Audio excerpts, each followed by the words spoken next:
마테오복음 12장 46절에서 50절. 누가 내 어머니이며 내 형제이냐?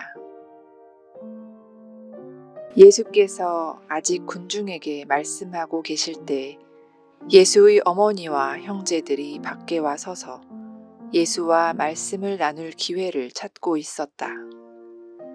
그래서 어떤 사람이 예수께 선생님의 어머님과 형제분들이 선생님과 이야기를 하시겠다고 밖에 서서 찾고 계십니다. 하고 알려드렸다. 예수께서는 말을 전해준 사람에게 누가 내 어머니이며 내 형제들이냐? 하고 물으셨다. 그리고 제자들을 가리키시며 바로 이 사람들이 내 어머니이며 내 형제들이다. 하늘에 계신 내 아버지의 뜻을 실천하는 사람이면 누구나 다 내 형제요, 자매요, 어머니이다. 하고 말씀하셨다.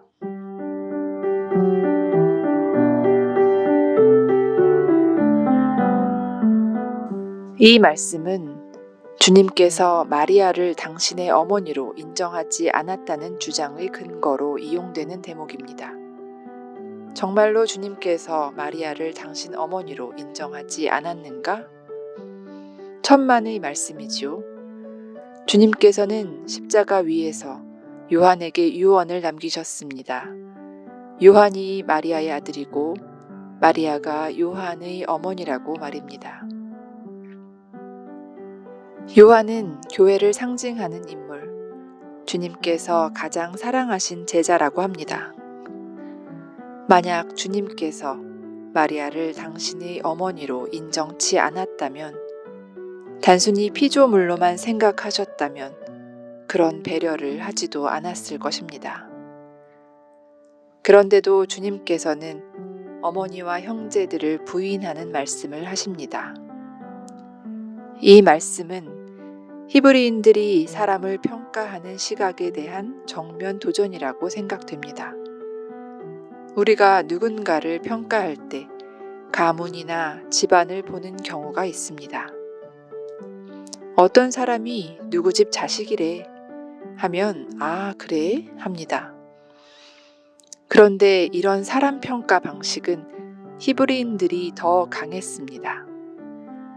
우리나라 이상으로 히브리인들은 자기들의 조상을 따졌고 족보를 아주 중요시했다고 합니다. 이런 풍조에 대하여 정면으로 거부감을 드러낸 분이 세례자 요한입니다. 그는 히브리인들에게 하느님은 길거리에 굴러다니는 돌들로도 아브라함의 자식을 만들 수 있다고 하면서 자신들의 선조가 신앙의 원조라고 자랑하는 히브리인들을 질타하였습니다. 주님 역시 히브리인들이 그런 사고방식에 정면으로 도전하고 계십니다. 주님의 이런 가르침을 따라 우리 교회에서는 남자분들을 형제로, 여자분들을 자매로 부르고 있습니다. 바로 오늘 복음에서 주님께서 하신 말씀을 따라서 그렇게 부르는 것입니다. 사제는 귀신 신자, 애비 부자를 써서 신부라고 부릅니다. 왜 그렇게 부르는가?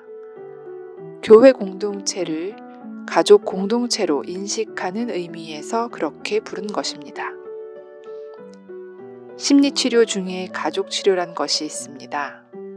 가족을 대상으로 치료하는 것이지요.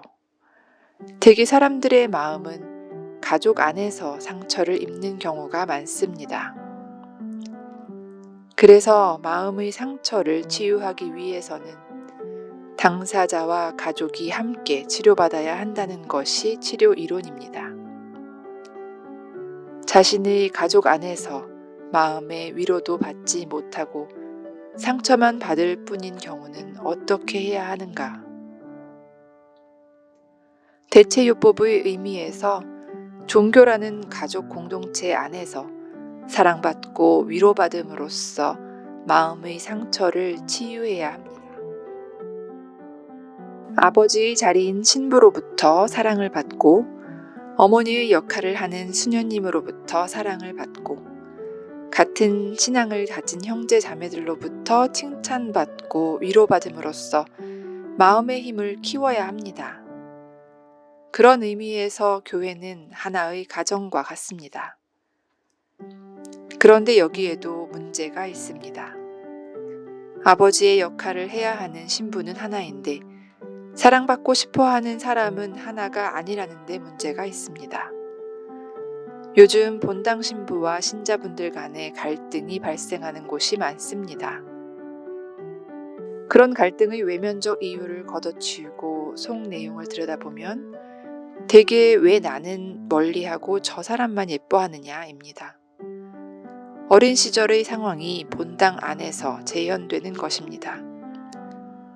어찌되었건 교회는 불안하고 외로운 삶을 살아가는 현대인들에게 가정과 같은 자리를 제공하고 마음의 상처를 입은 사람들에게 힐링의 장을 제공하는 중요한 역할을 하고 있습니다.